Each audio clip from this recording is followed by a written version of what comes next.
Pour la bande originale du jeu, on a essayé d'être For the soundtrack of the game, we tried to be very close to what is done in film. We were constantly asking at each place in the game, why are we putting music here? What is it going to say? So we focused the music on bringing emotion, which is interactive and supports the character's arc. I'm sorry, honey. I'm sorry. I'm sorry. You know I love you, don't you? You know I love you. We make games that are very narrative. We're really into interactive drama. So the soundtrack also had to go in that direction, supporting the three characters' very different stories. We really wanted three colors, three musical sound identities, and from there, having three composers made sense, since the story of Kara, Marcus, and Connor are all completely different.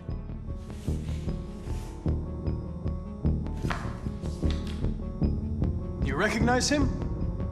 It's Carlos Ortiz. For Connor, we wanted a soundtrack that could be very cold and very mechanical, very machine-esque somehow. For Kara, we wanted a soundtrack that would be very moving and emotional. It was about the quest for identity, but it was also a journey about love and empathy. And for Marcus, we wanted something epic, something that would really represent the grand aspect of his quest. And we were very fortunate to find three incredibly talented composers, and working with them has been a dream, honestly.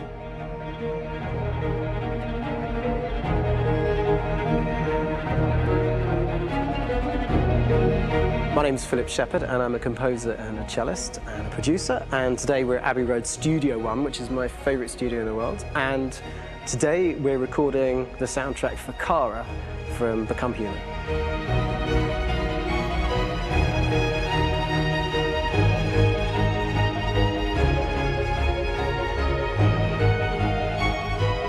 So when I compose a big project, I often travel just to kind of get out, and get some fresh air and some inspiration.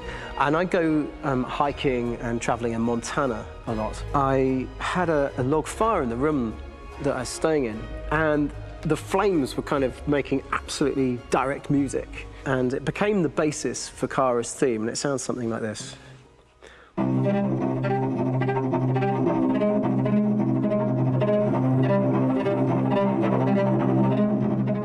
Now, over the top of that, I found a little theme that just seemed to fit over the top, which is taking Kara's name, Kara, and just using like a two-syllable motif, and it sounds like this. We're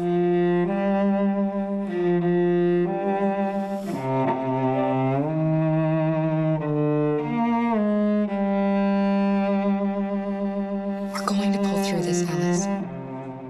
As long as we're together, nothing can hurt us.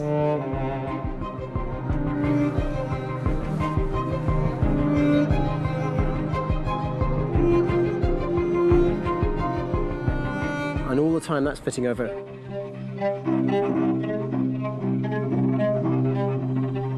So it kind of works in lots of levels. And in fact, every single theme in the score has one of those elements built into it, and it becomes sort of the DNA of every single tune.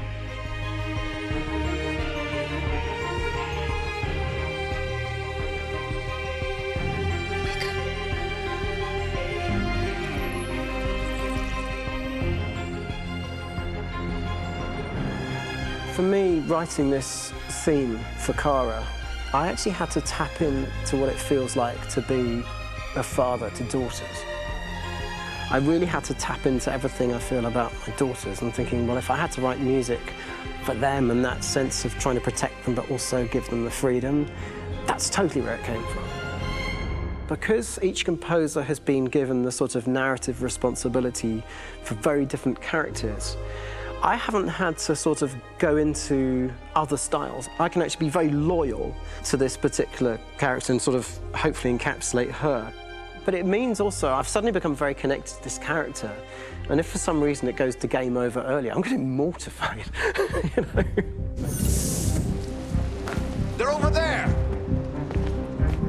Starting a new project, for me personally, it's always finding the right tone, finding the right color, I like to call it. For me, it's finding that right texture that actually sits against picture really well.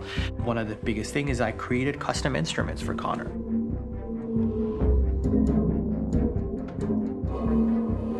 I pulled out all my vintage synthesizers to be able to capture this robotic person, if you will.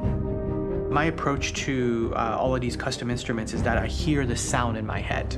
And either I could just come into the piano and just be like, all right, so I'm gonna just get on the computer and just create it. I rather be able to play these instruments physically. Oh, that's nice.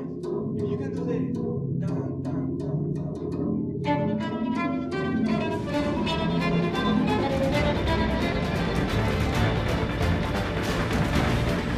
As soon as you see Connor the first time, there is a really interesting thematic idea that you hear, and that's just made out of a Moog synthesizer, but completely manipulated in multiple ways. And it's robotic. It has a little bit of an emotional to it. He's on his mission, so you feel that as well. So it just kind of gives you that cold, motionless, with a mission in hand that you kind of feel throughout the whole thing.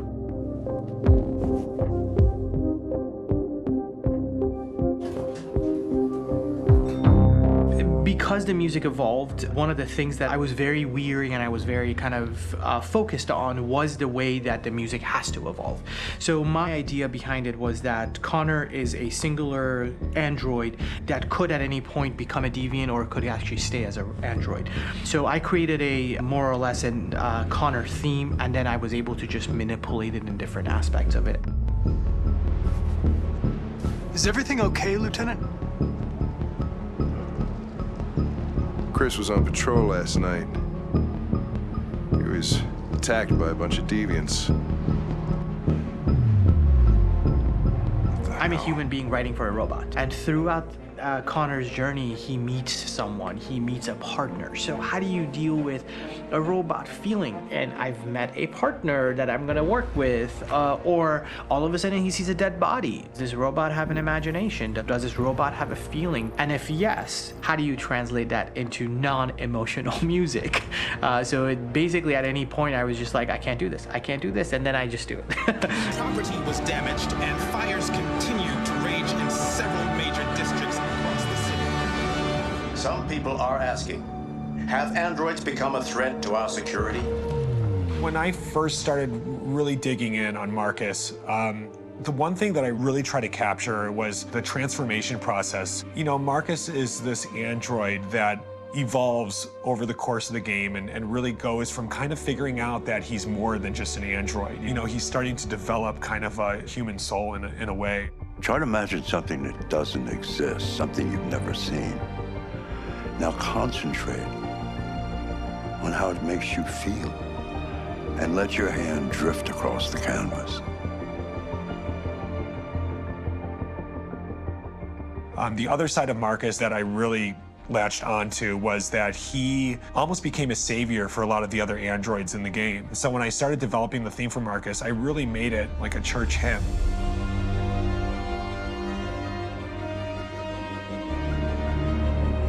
I wanted it to be very simple. I wanted to make it a chordal melody. I really wanted to make it almost like a Bach hymn. The tough thing with that is it had to be recognizable. If I made it too complex from a harmonic standpoint, it would be hard, I think, for people to kind of pick it out and recognize it. It's very acoustic derived, but it's also been treated with a lot of effects and things to kind of put it into the space that I felt the sound should be in.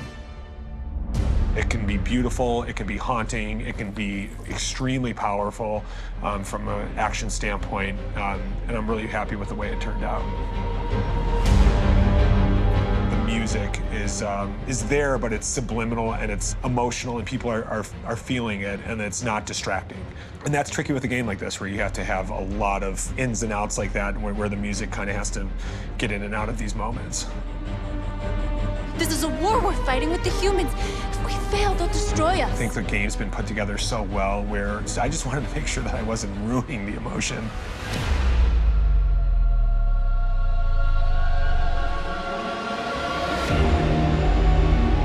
I gotta be honest, when we first started on this path, I said, oh man, this could be pretty messy, you know? I mean, it could feel disconnected and But I mean, it's amazing how they really guided us and got us to really kind of all be in the same world, but at the same time feeling completely different. So it's really going to stand out and kind of be one of those games where people are really going to notice the music and kind of how it was crafted, and you know, and all the hard work that went into being able to pull it off in a graceful way.